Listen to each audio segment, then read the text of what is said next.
Assalamualaikum warahmatullahi wabarakatuh. Waalaikumsalam warahmatullahi wabarakatuh. Kami dari kelompok 2 ingin mempresentasikan tugas mata kuliah jaringan komputer 1. Izin perkenalkan diri, nama saya Sultan Nafisafik dari kelas 2 dengan FM 2578 2027. Perkenalkan, nama saya Muhammad Fahri dari kelas 2C NPM 2578 2075. Perkenalkan, nama saya Ambarwati NPM 25782003 dari kelas 2A. Perkenalkan, nama saya Bella Sari dengan NPM 25782006 dari kelas 2A. Perkenalkan, nama saya Salimah Febriani dengan NPM 25782085 kelas 2C. Perkenalkan, nama saya Rezi Vanessa Putra dari kelas 2A dengan NPM 2578 2023.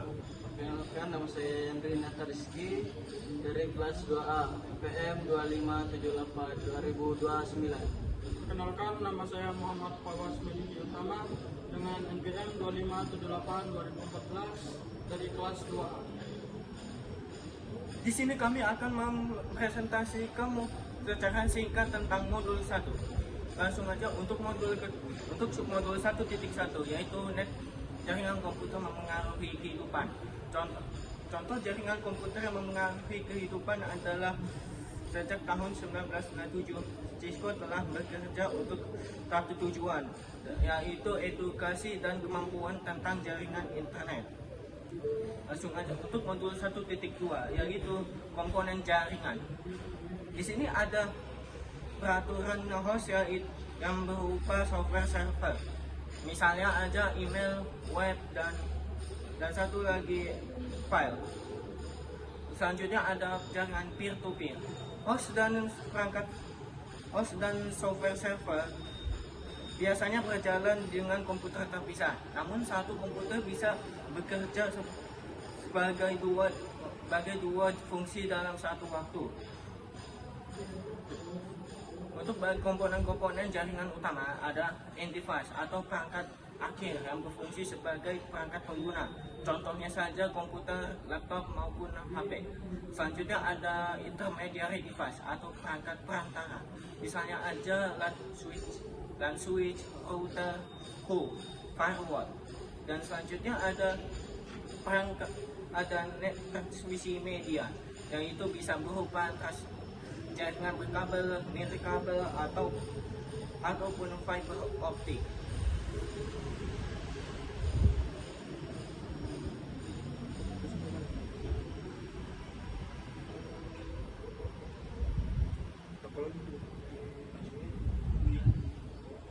Di sini saya akan menjelaskan tentang topologi diagram.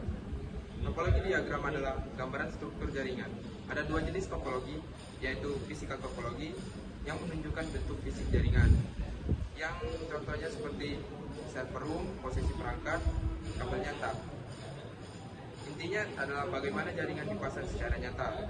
Yang kedua adalah logical topologi, menunjukkan cara kerja jaringan, yang contohnya adalah IP address, jalur data, dan koneksi antar network. Intinya adalah bagaimana data mengalir. Dan perbedaan utamanya adalah fisikal adalah bentuk nyata, logikal adalah alur komunikasi.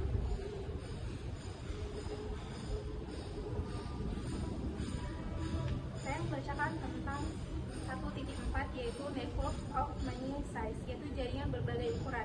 Jaringan komputer memiliki ukuran yang berbeda-beda, dari yang sangat kecil 2 komputer sampai yang sangat besar jutaan komputer. Fungsinya yaitu berbagai sumber daya, printer, file musik, dan lain-lain. Jenis berdasarkan skala yaitu homework untuk kebutuhan rumah atau berbagi file atau printer. Ada juga enterprise network yaitu untuk perusahaan besar, server email, dan kolaborasi. Internet adalah jaringan terbesar yaitu disebut dengan network of networks. Dan di sini juga ada di rumah atau kantor kecil sering menggunakan peer-to-peer yaitu perangkat bisa jadi client atau server sekaligus. Yang kedua yaitu ada LAN dan WAN. Jaringan dibedakan berdasarkan luas area, jumlah pengguna, jenis layanan, pengelolaan jaringan, yaitu ada LAN, local area network, yaitu jaringan dalam area kecil, rumah, sekolah, atau kantor. Ciri-cirinya menghubungkan perangkat dalam area terbatas, dikelola oleh satu organisasi atau individu, berkecepatan tinggi, yaitu contohnya jaringan wifi rumah atau web komputer. Selanjutnya ada area network, yaitu jaringan yang mencakup area luas atau kota atau negara. Ciri-cirinya menghubungkan banyak LAN, dikelola oleh provider atau ISP, berkecepatan relatif lebih lambat dibandingkan LAN, contohnya internet. Selanjutnya ada internet. Internet adalah jaringan global yang menghubungkan berbagai jaringan di seluruh dunia. Internet tidak memiliki oleh satu pihak, melainkan dikelola oleh banyak organisasi dan menggunakan standar dan yang sama agar semua perangkat dapat saling berkomunikasi. Yang kedua ada intranet. Intranet adalah jaringan privat yang dimiliki oleh suatu organisasi. Intranet hanya dapat diakses oleh anggota internal seperti karyawan, sehingga digunakan untuk berbagi data dan informasi secara aman di dalam perusahaan. Yang ketiga yaitu extranet. Extranet adalah jaringan yang menghubungkan intranet dengan pihak luar, seperti supplier, pelanggan, dan mitra kerja. Extranet tetap aman, tetapi memberikan akses terbatas pada pihak eksternal yang membutuhkan. Dari gambar kita bisa melihat bahwa intranet berada di dalam bagian paling dalam, extranet di tengah, dan internet di bagian luar, menunjukkan tingkat akses yang berbeda. Kesimpulannya, ketiga jaringan ini memiliki fungsi yang berbeda tetapi saling terhubung untuk mendukung komunikasi dan pertukaran data. Selanjutnya saya akan menjelaskan tentang internet connection. Yang pertama ada internet access technology. Ini membahas teknologi untuk mengakses internet. Contohnya fiber optik, pakai serat optik atau paling cepat. Yang kedua wireless, tanpa kabel. Intinya cara berbeda yang digunakan supaya perangkat bisa terhubung ke internet. Yang kedua home and small office internet connection. Di sini membahas koneksi internet untuk rumah atau kantor kecil. Ciri-cirinya adalah digunakan untuk jumlah pengguna sedikit, biasanya pakai wifi router atau modem ISP. Kecepatan cukup untuk browsing, streaming, belajar, atau kerja online. Contoh, internet rumah IndiHome, BizNet, dan lain-lain. Yang ketiga ada business internet connection. Ini untuk perusahaan atau bisnis. Ciri-cirinya adalah lebih stabil dan cepat, bisa melayani banyak user. Ada backup connection, dan tetap jalan kalau putus. Intinya lebih mahal tapi lebih handal dibanding internet rumahan. Yang keempat ada the converging network. Ini membahas konsep konvergensi jaringan. Artinya satu jaringan bisa digunakan untuk banyak layanan sekaligus. Contoh Zoom atau Google Meet adalah gabungan suara, video, dan data. Dulu terpisah, sekarang jadi satu jaringan. Dan yang terakhir ada packet tracer. Bagian ini biasanya praktik menggunakan software simulasi. Software yang dipakai Cisco Packet Tracer. Fungsinya membuat simulasi jaringan, menghubungkan perangkat PC, router, switch, melihat alur komunikasi data. Intinya belajar networking tanpa harus pakai alat asing.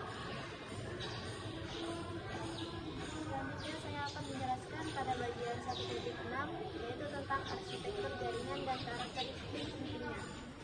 Arsitektur jaringan adalah dasar bagaimana sebuah jaringan dirancang agar dapat menghubungkan perangkat manusia dan informasi secara efisien. Agar jaringan dapat berjalan dengan baik, terdapat 4 karakteristik utama yang harus diperhatikan. Pertama, toleransi kesalahan, yaitu kemampuan jaringan dalam meskipun terjadi gangguan, misalnya dengan jalur cadangan atau redundansi.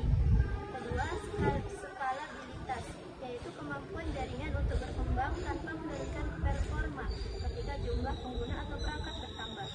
Tiga, kualitas layanan, yaitu yang memastikan data penting seperti video atau suara tetap berjalan lancar meskipun terjadi kemacetan jaringan. Dan yang terakhir, keamanan jaringan, yang meliputi perlindungan data melalui prinsip kerahasiaan, integritas, dan ketersediaan. Kesimpulannya, arsitektur jaringan yang baik harus mampu memberikan koneksi yang andal, fleksibel, berkualitas, dan aman. Di sini saya akan menjelaskan tentang range jaringan. Jaringan menghubungkan kita dan apa yang dibutuhkan untuk menjaga kendalanya. Namun jaringan seperti hal lainnya terus berubah. Ada beberapa tren dalam jaringan yang perlu ada seiring dengan munculnya teknologi baru dan perangkat pengguna di akhir pasaran. Yang kedua, konsep perangkat apapun untuk melihat konten apapun dengan cara apapun adalah tren global utama yang membutuhkan perubahan signifikan pada cara kita menggunakan perangkat dan menghubungkannya dengan aman ke jaringan. Individu ingin terhubung ke jaringan tidak hanya untuk mengakses aplikasi data, tapi juga untuk berkolaborasi satu sama lain. Kalau kolaborasi didefinisikan sebagai tindakan bekerjasama dengan orang lain dalam sebuah proyek bersama. Alat kolaborasi seperti Cisco Webex yang ditunjukkan pada gambar. Aspek lain dari jaringan yang sangat penting untuk upaya komunikasi dalam kolaborasi adalah video. Video digunakan untuk komunikasi, kolaborasi, dan hiburan. Komputasi awal adalah salah satu cara kita mengakses dan menyimpan data. Komputasi awal memungkinkan kita untuk menyimpan file pribadi, bahkan mencadangkan seluruh drive di server melalui internet. Awan publik adalah aplikasi dan layanan berbasis cloud yang ditaruhkan di cloud publik tersedia untuk masyarakat umum. Awan pribadi adalah aplikasi layanan berbasis cloud yang ditawarkan dalam cloud privat dan ditunjuk untuk organisasi atau entitas tertentu. Dan jaringan tidak hanya memengaruhi cara kita berkomunikasi di tempat kerja dan di sekolah, tetapi juga mengubah banyak aspek dari rumah terbaru mencakup teknologi rumah kita. Jaringan powerline untuk jaringan rumah menggunakan kabel listrik yang sudah ada untuk menghubungkan perangkat seperti yang ditunjukkan. Dengan menggunakan adaptor powerline standar, perangkat dapat terhubung ke LAN. Penyedia layanan internet nirkabel atau WISP adalah ISP yang menghubungkan pelanggan ke titik akses untuk atau hotspot yang ditentukan menggunakan teknologi nirkabel serupa yang ditemukan di jaringan area lokasi nirkabel rumahan. Selanjutnya materi 1.8 keamanan jaringan. 1. Ancaman keamanan jaringan. Beberapa ancaman yang sering terjadi: merusak sistem dan mencuri data, mencuri informasi dalam jaringan, membuat server tidak bisa diakses, akses ilegal sistem, phishing, penipu untuk mendapatkan data penting. 2. Dampak serangan, kebocoran data penting, kerugian finalis, kerugian sistem, hilangnya kepercayaan pengguna. 3. Solusi keamanan jaringan, cara mengatasi dan mencegah: melindungi dari virus, mengamankan data, mengatasi akses, update sistem, menutup celah keamanan, backup data, menghindari kehilangan data. 4. Kesimpulannya, keamanan jaringan sering penting untuk menjaga data dan sistem tetap aman. Selanjutnya saya akan menjelaskan satu materi 1.9 yaitu IT profesional. 1. Pengerasan skill dari hardware ke software. Dunia jaringan tidak lagi hanya soal fisik, kabel, dan perangkat keras. Poin penting dari CCNA versi terbaru adalah integrasi antara infrastruktur dengan pemrograman.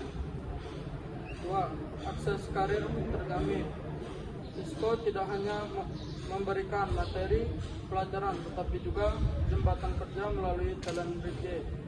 Pesan utama, menjadi mahasiswa NetOZ memberikan keuntungan akses langsung ke lowongan di lingkungan mitra distributor Cisco yang sering kali tidak tersedia di situs lowongan kerja umum. 3. Fleksibilitas jalur belajar. Dihapusnya persyarat bertingkat, tidak harus punya CCNA atau untuk ambil CCNP profesional, menunjukkan bahwa industri saat ini lebih menghargai keahlian nyata dibandingkan sekadar urutan gelar. Keempat, yaitu riset sebagai strategi sukses. Poin tentang praktikum menekankan bahwa menguasai teknis saja tidak cukup, mahasiswa harus memiliki kesadaran pasar. Pesan utamanya yaitu Anda harus produktif untuk mencocokkan apa yang dipelajari dengan apa yang sebenarnya diminta oleh perusahaan platform seperti LinkedIn atau Glassdoor. Kesimpulannya yaitu sertifikasi Cisco saat ini lebih modern, fokus otomatis, lebih mudah diakses, tanpa persyaratan ketat dan didukung penuh oleh ekosistem pencarian kerja yang eksklusif talent BJ. Demikian presentasi singkat dari kami. Mohon maaf bila ada kesalahan dalam penjelasan materi. Cukup sekian dari kami akhiri. Wassalamualaikum warahmatullahi wabarakatuh.